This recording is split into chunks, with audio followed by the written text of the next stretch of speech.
Hi there! Do you want to know how to practice emotional regulation with kids? Well, I'm Nicolene Peck and I teach all about self-government. I teach parenting, family communication, relationship development, and in this video we're going to be discussing how to help your children learn self-regulation.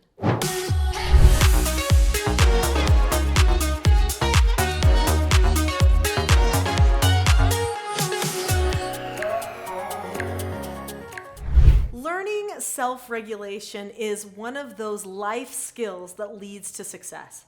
And I know most parents are wondering, how do I help my child develop this? Well, for over 2 decades now, I've been teaching families how to learn self-government, which actually is another word for self-regulation. In this video, we're going to be talking about what self-regulation really entails and how to help our children have more of it.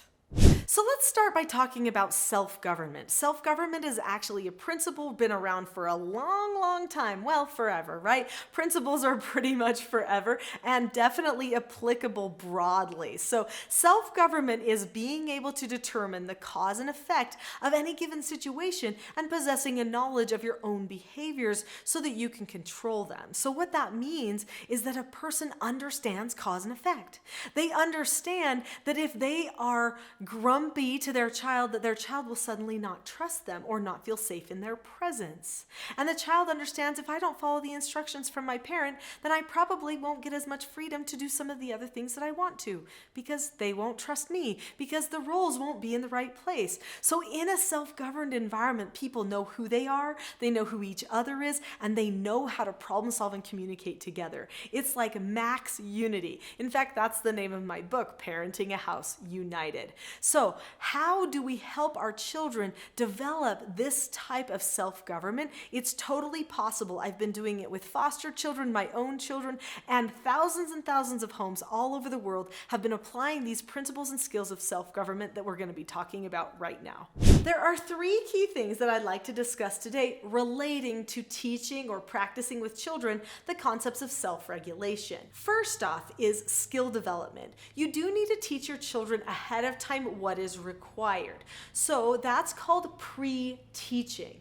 Pre-teaching is vital for helping a person do something the right way in the real minute. We have to have more experience doing something the right way than the wrong way in order to actually apply that skill at the right time. So thinking in terms of pre-teaching your children is going to be super helpful as they are learning skills and learning how to regulate themselves. There are 3 different ways to do pre-teaching. There's instructional pre-teaching, situational pre-teaching, and then what I call prepping. Prepping happens right in the minute, and you do it right before an interaction to help your child choose what to do right then. Situational pre-teaching is where you explain a situation that's upcoming and help them determine the best way to handle it. Instructional pre-teaching is when you lay out new skills and new programs for your children so that they know how a structure is going to be running at home or within the family unit. All 3 of those types of pre-teaching are going to be instrumental in helping your child practice and learn self-regulation more successfully. Number 2, skill development. So what are the skills? There are 4 basic skills that children should know. In fact, all people need to know these skills. These 4 basic skills take care of 99% of all of their behavioral problems. They are following instructions, accepting no answers and criticism, accepting consequences, and disagreeing appropriately. Each one of these 4 basic skills has a skill set attached to it, which means that there are steps to the skill. Those steps in the skill break down the places where the child might be making mistakes, which makes it easier for them to assess themselves and self-regulate. So let's say, for instance, the skill accepting no answers. To accept no answers, you look at the person or the situation, you keep a calm face, voice, and body, you say, okay, or you ask to disagree appropriately, and then you drop the subject. Drop the subject's the trickiest part, but the skill itself on the child's side basically just looks like this. Okay, pretty simple, right? But they do have to think in terms of doing all 4 of those things. Before I get to my last tip for you, click that subscribe button. There are so many great videos right here on this channel that will help you with your self-government and teaching your children the things that they need for emotional, social, and familial success. Click on that subscribe now.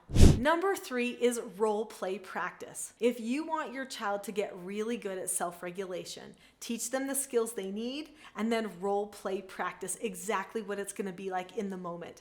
In fact, it's usually a good idea whenever you learn a new skill to practice that skill every single day for at least 2 weeks. Then it will become a habit. So pick a time each day to practice the 4 basic skills with your children, but don't stop there. Another key thing, and this is maybe a bonus for you, for helping your child learn and practice self-regulation is your consistency. Make sure that you follow up with good praising when things go well and good, consistent, and calm correcting when things do not go well. They need to see the cause and effect of any given situation, remember? So they've got to have consistent feedback from you.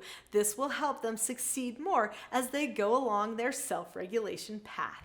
If you've enjoyed this video about how to practice self-regulation with your children, I know you'll like the class that I'm offering here for free on YouTube called The Expectation Trap versus the Cycle for Success.